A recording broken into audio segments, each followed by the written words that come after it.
America, Russia और China के बाद इंडिया दुनिया का चौथा ऐसा कंट्री बन चुका है जिसने हाइपरसोनिक मिसाइल अपना टेस्ट किया है, और ये बहुत बड़ी बात है। इसका मतलब ये है कि दुनिया में इस समय सिर्फ 4 ऐसे कंट्रीज हैं जिनके पास अपने खुद के हाइपरसोनिक मिसाइल हैं। D-17 और रूस की A1 गार्ड ऐसी मिसाइलें हैं जो कि दुनिया भर में चर्चाओं में रहती हैं, लेकिन अब भारत इन चर्चाओं पर विराम लगाना चाहता है क्योंकि एक ऐसा धमाका होगा और उसके बाद में अपने आप को दिखा रहे हैं कि भाई हम बड़े तगड़े हो गए, अब हम वो नहीं रहे जो हम हुआ करते थे। सो एक इंडिया के पास it has a clear dominance, ठीक है दी, एडवांस कैपेबिलिटी है, स्ट्रेटेजिक रीच है, इंडियन नेवी जो है वो डोमिनेंट है। भाईजान हमारे पास जज्बा बहुत है। अब भाई फिर अभी वो यही बात है, जज्बे से हम जज्बा है तो क्या?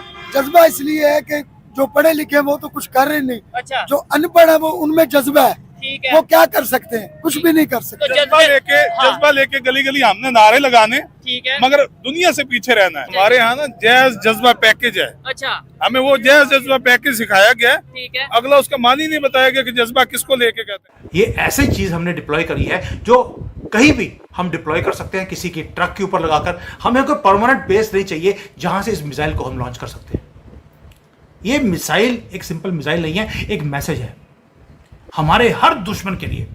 आपने भारत को अटैक करने की कोशिश करी, आपका क्या हाल करेंगे पाकिस्तान से पूछ लो।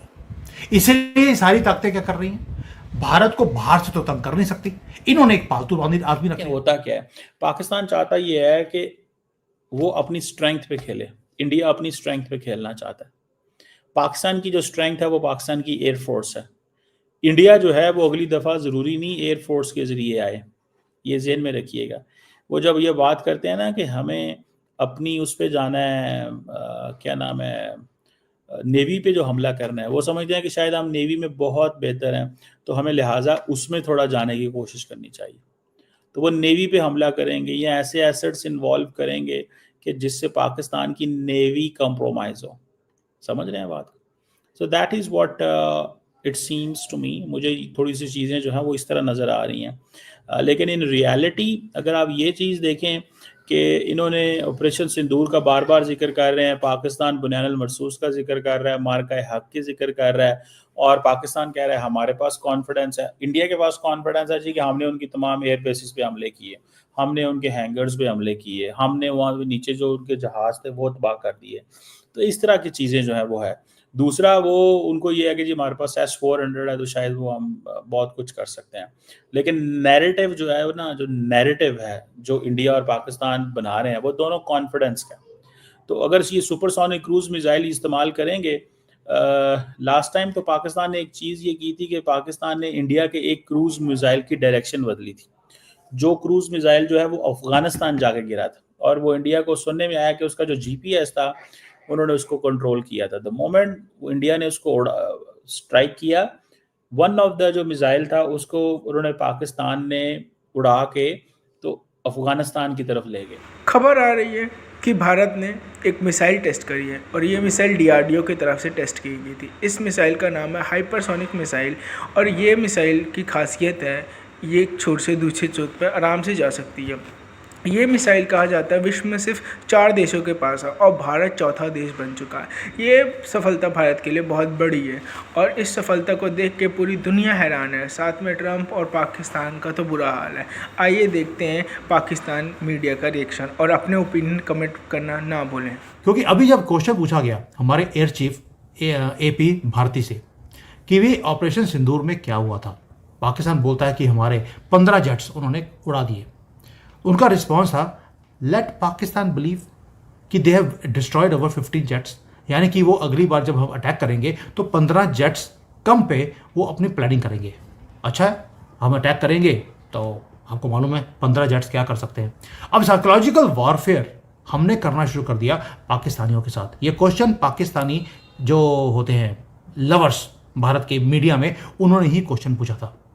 और ये जो भारत है, भारत ने क्या किया, एक तो हमने उनके साइकोलॉजिकल वॉर करना शुरू कर दिया, दूसरा S-400 सिस्टम में हमने एक और ले लिया, S-500 की बात चल रही है। यानी कि एक और चीज़, जो सैटेलाइट्स हैं, हमने स्पेसिफिकली 8 सैटेलाइट्स भेजी हैं जो पूरा पाकिस्तान को सर्वेलेंस में रखा हुआ है। उनकी कौन सी मूवमेंट कहाँ पे जा रही है, कहाँ पे कौन आ रहा है, हमने सर्वे कर लिया है पूरा पाकिस्तान का। इसीलिए डिफेंस मिनिस्टर राजनाथ ने क्या बोला अभी, सर क्रीक। क्यों?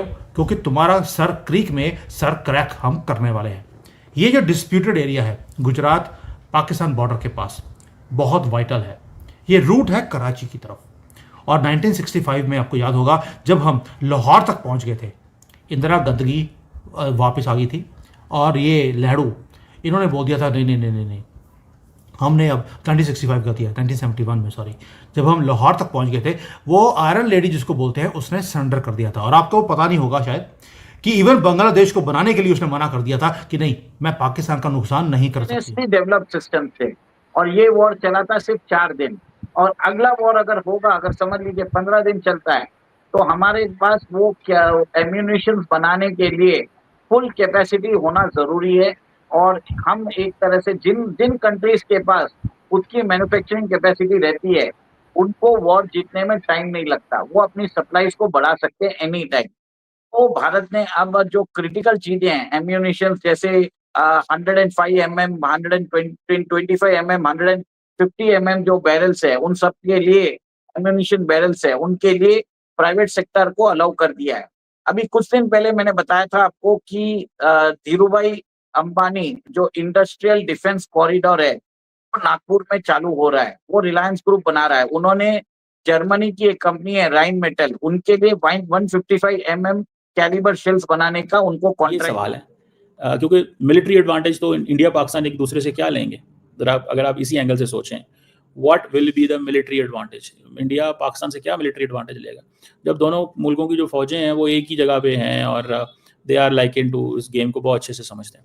ठीक है, तो ये एक सवाल है, क्या इंडिया किसी मुल्क को साबित करना चाहता है, अपने अवाम को साबित करना चाहता है, किसको क्या चीज़ जो है वो इंडियन जो लीडरशिप है वो दिखाना चाहती है, ये एक सवाल है। आई डोंट नो इससे उनको क्या एडवांटेज मिलेगा। देखें, आप अपनी ताकत का इस्तेमाल करेंगे तब जब आप ये पैगाम देंगे कि यार आपने कुछ ऐसा दिखाना हो जो पहले किसी को ना पता हो। जब दुनिया आपको पता है कि यार ठीक है, ये मुल्क $86 अरब का डिफेंस बजट लगा के बैठा हुआ, इतनी बड़ी इसके पास फौज है, इतने इसके पास रिसोर्सेज हैं, इतना इसकी ये जो है वो चीज़ है, तो देन $86 अरब with all that military might and all this, क्या निकालना क्या चाहते हैं, किस तरह के इंसेंटिव ये लेना चाहते हैं, किस तरह की चीज़ जो है ये करना चाहते हैं। So, मुझे तो लगता है कि ये एक it's something about Prestige, it's something about, ये कुछ इस तरह की चीज़ बनती है।